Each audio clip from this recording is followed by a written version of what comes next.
Hello everyone, and welcome to my General Hospital Today channel. The chaos in Port Charles showed no signs of slowing down, and the latest developments had everyone reeling in a mixture of relief, confusion, and barely contained frustration. At the center of the storm was Willow Tate, whose life had taken yet another dramatic turn. After weeks of tension, uncertainty, and emotional manipulation, Willow finally found a moment of clarity. Across town, in a quiet corner of Drew Kane's home, she made the decision that would alter her immediate future. Willow said yes to Drew's proposal. The simple act of slipping the ring onto her finger carried a weight far beyond the sparkling band itself. It was a public declaration of loyalty, a strategic maneuver in the face of looming legal battles, and a personal commitment all rolled into one. Drew, ever calculated but genuine in his own way, had orchestrated the moment perfectly.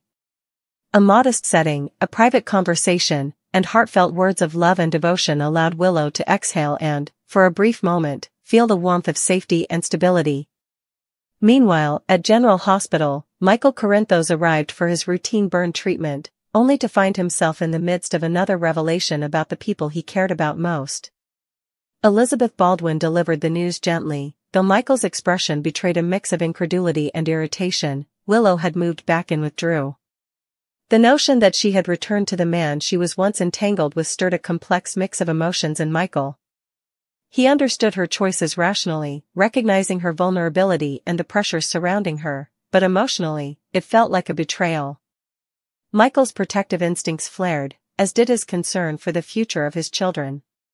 He knew that Willow's entanglements could have direct consequences on her ability to provide a safe environment, and yet, the sight of her settling into a life she had chosen, for better or worse, made him uneasy.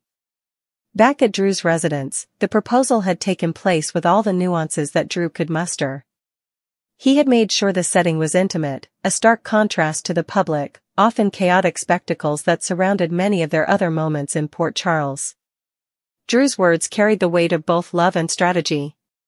He wanted to secure their future together, not just emotionally, but legally and socially as well, particularly with Willow's upcoming trial looming.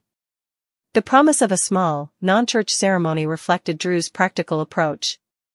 He emphasized love above all, questioning Willow if she felt the same, and when she answered in the affirmative, he felt the subtle relief of victory. But beyond love and legality, there was the underlying tension of Port Charles itself, a city that rarely allowed anyone a moment of true peace. Elsewhere, at the Port Charles Grill, the murmur of journalistic intrigue added another layer to the day's unfolding drama. Liesl Albrecht, ever manipulative and fiercely protective of her own interests, leaned over a table to discuss Rocco Falconeri's story with Nina Reeves.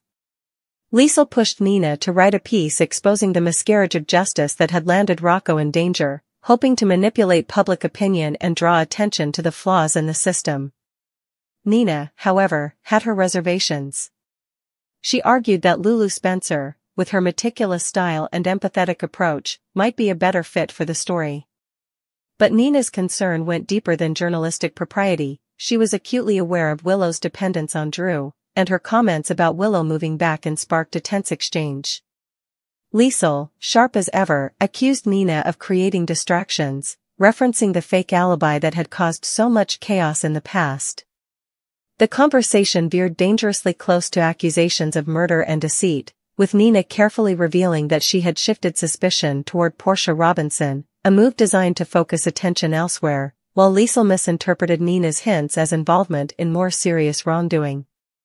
Back at General Hospital, Elizabeth's advice to Michael was straightforward but challenging. If he gave Willow access to the kids, it might help her see that she had options beyond Drew. Yet Michael's focus remained on Willow's poor decisions, particularly her history with violent and manipulative individuals. To him, his children deserved stability and safety above all, and any association with someone who had previously attempted murder was unacceptable. This clash of values, concern, and love highlighted the complicated network of relationships in Port Charles, where every decision was scrutinized, and the ripple effects could be profound. Despite the tension, Willow's life continued with brief, joyful interruptions. She appeared at Elizabeth's office, inquiring about Thanksgiving plans, and jokingly asking if Elizabeth would serve as her maid of honor. Elizabeth, moved by the engagement and the sincerity behind it, accepted with warmth, embracing Willow fully. Michael, standing nearby, could barely contain his anger and disbelief. Once again, Willow had aligned herself with Drew, reinforcing the reality that his influence over her remained potent. The engagement ring, a symbol of commitment and security, glinted on her finger as Michael struggled to reconcile his protective instincts with the reality before him. Meanwhile, at Lulu's residence, Nathan West arrived to escort her to Rocco's juvenile detention facility. The news of Rocco's attack had shaken everyone, and Nathan, ever the protective force, was determined to ensure Rocco's safety.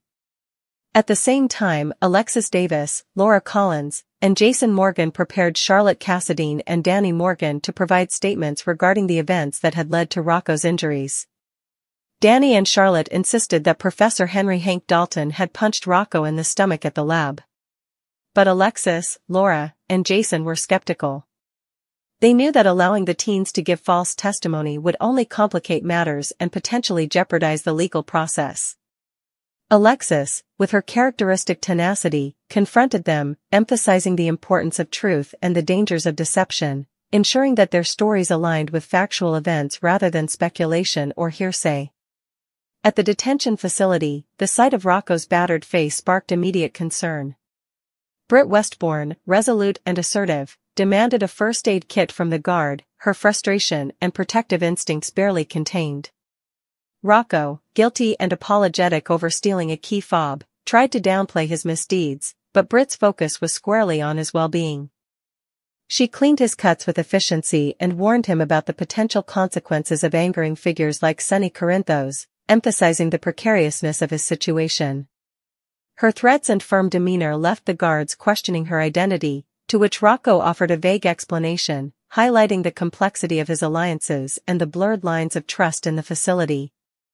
Nathan, understanding the severity of Rocco's vulnerability, decided to take him into custody at the PCPD, ensuring he would be protected under law enforcement supervision. The guard was left with instructions to refer any issues to ADA Justine Turner, emphasizing the legal backing behind Nathan's intervention. At Windmere, Ava Jerome engaged with Jen Sidwell about new art, though Sidwell's mood was subdued due to political setbacks and personal frustrations. The conversation inevitably turned to Sonny and Rocco, and Sidwell feigned sympathy, a maneuver that Britt quickly picked up on. Her determination to secure Rocco's safety led to a tense confrontation, and the implication that Sidwell had orchestrated Rocco's assault became increasingly clear. Britt's assertiveness, combined with her ability to read power dynamics, revealed the undercurrent of manipulation and influence that ran through Port Charles's social and political landscape. At the police station, Sonny's frustration boiled over as he confronted ADA Turner about the delay in Rocco's bail hearing. Justine explained that Professor Dalton had vanished before she could question him regarding the lab photos, adding layers of complexity to an already tangled legal situation. With Rocco's safety in jeopardy and Dalton's disappearance compounding the issue, Justine moved to schedule an immediate bail hearing, acknowledging the urgency of the matter. Sonny, unwilling to leave his grandson's side, vowed to remain with Rocco during this turbulent period. Nathan, concerned but resolute, took personal responsibility, understanding the risks but prioritizing Rocco's safety above protocol. Justine, while critical of Nathan's unilateral decision, ultimately backed him, recognizing the necessity of decisive action in an environment rife with danger. Back at the Port Charles Grill, social maneuvering continued with Ava joining Liesl and Nina, sharing details of Britt's earlier interruption with Sidwell. The layers of intrigue, betrayal, and shifting alliances seemed almost endless. Drew arrived, bringing with him the promise of a Thanksgiving dinner that, he assured Nina, would be unforgettable. The subtle blend of personal affection and strategic planning marked the day's interactions, highlighting the delicate balance each character maintained between personal desires and the unavoidable chaos of Port Charles's interconnected lives. Through the tangled web of love, loyalty, legal maneuvering, and personal vendettas, the central threads remained clear: Willow and Drew's engagement, Rocco's rescue, and the exposure of deceitful actors set the stage for the next chapter in Port Charles. Each decision, each revelation, each emotional confrontation built on the last, creating a narrative rich with tension, heartache, and fleeting moments of triumph. The city, ever unpredictable, held its breath as its residents navigated the complexities of justice, love, and survival, knowing that in Port Charles, no victory came without its share of consequences, and no secret stayed hidden forever. Even as the immediate crises unfolded, one truth became abundantly clear: loyalty, truth, and love could never exist in isolation. Every choice was bound to another, every act of courage echoed through the lives of those intertwined in the city's relentless drama. Willow's commitment to Drew was not just about love, it was about survival, strategy, and navigating the treacherous waters of her personal and legal battles. Nathan's protective instincts towards Rocco were not mere heroics, they were acts of defiance against the corruption and violence that permeated the city. Britt's assertive interventions and confrontations revealed the depth of the moral and ethical labyrinth each character navigated daily. Liesl and Nina's journalistic maneuvers highlighted the power of narrative, the influence of public perception, and the potential to wield stories as both shields and weapons. By the end of the day, as Port Charles settled into an uneasy quiet, the players in this drama understood that their lives were irrevocably intertwined. Engagements, rescues, betrayals, and strategic legal maneuvers formed a tapestry of human emotion, resilience, and flawed perfection. The city itself, ever watchful and ever unforgiving, stood as a testament to the ongoing trials and triumphs of its residents. In Port Charles, no one's story was ever simple, and no chapter ever truly ended. The next revelation, the next heartbreak, and the next act of bravery were always just around the corner. And as Willow glanced at her ring, Rocco prepared to leave detention, and the liars faced exposure, one undeniable truth lingered in the air: in this city, survival, justice, and love were all worth fighting for, no matter the cost. The day's events had barely settled when the aftermath of Rocco's rescue began to ripple through Port Charles, touching every corner of the city. Nathan West, resolute and protective, had taken Rocco into police custody, but this move did not come without consequences. The interrogation room in the PCPD was stark, the fluorescent lights reflecting off the metallic surfaces, casting harsh shadows across the walls. Nathan sat across from Rocco, who fidgeted nervously in his chair. Despite the bruises and soreness from the earlier assault, Rocco's spirit was unbroken, though there was a quiet tension in his eyes, fear mixed with the awareness of how precarious his situation truly was. "You're safe here, Rocco," Nathan said firmly, his voice a blend of authority and reassurance. "I promise you, no one's going to hurt you while I'm around. But I need you to be honest with me. You've got people who are looking out for you, but we can't protect you if we don't know everything." Rocco nodded slowly, the weight of responsibility settling on his young shoulders. He wanted to speak, to explain everything, but the fear of retribution, particularly from the likes of Sonny Corinthos, hung heavily in the air. Nathan, sensing his hesitation, softened his tone. "I get it. But you're not alone, Rocco. You've got me, Lulu, Britt, people who actually care. We'll figure this out together." Meanwhile, across town, Willow and Drew were quietly adjusting to their new reality as an engaged couple. The weight of the engagement, its emotional, legal, and strategic implications, settled over them like a heavy, yet oddly comforting blanket. Drew, ever meticulous, had already begun planning the ceremony, insisting that it be intimate and free of the chaos that often followed them. Willow, while nervous about the scrutiny that her upcoming trial would invite, allowed herself a small measure of happiness. She held on to Drew's hand tightly, feeling the solidity of his presence as a rare anchor in her turbulent life. Back at General Hospital, Michael Corinthos continued to wrestle with his feelings. Every encounter with Willow now carried a pang of jealousy, frustration, and concern. He watched from a distance as she moved through her daily life, always with Drew by her side, and every smile, every laugh, felt like a subtle challenge. Michael's protective instincts flared as he thought of his children and the potential influence Willow's choices could have on them. He knew he had to walk a fine line. Too much interference could push Willow further into Drew's orbit, but inaction could leave his children vulnerable.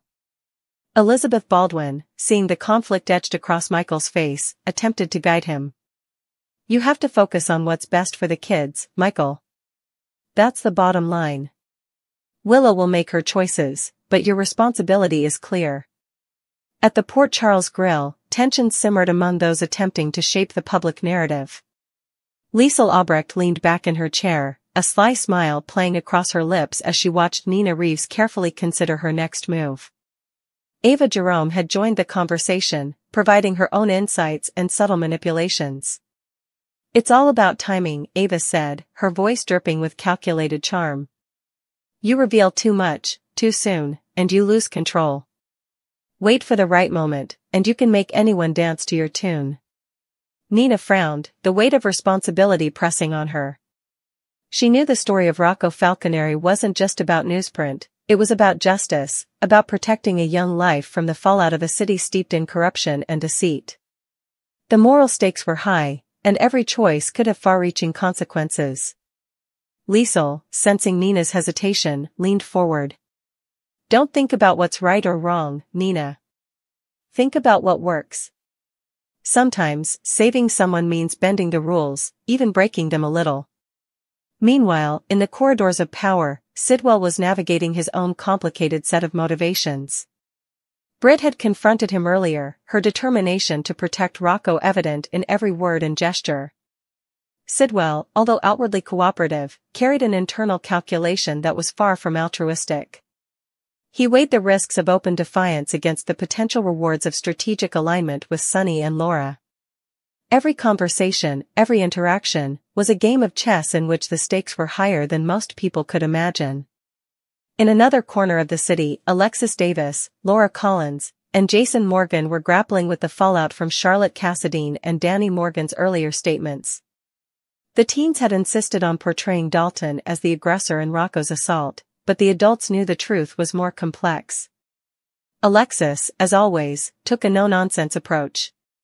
She reminded everyone that the legal system depended on accuracy and integrity, even if the truth was inconvenient or uncomfortable. Laura, ever empathetic, struggled with the teens' need for agency and voice while recognizing that false testimony could lead to disaster.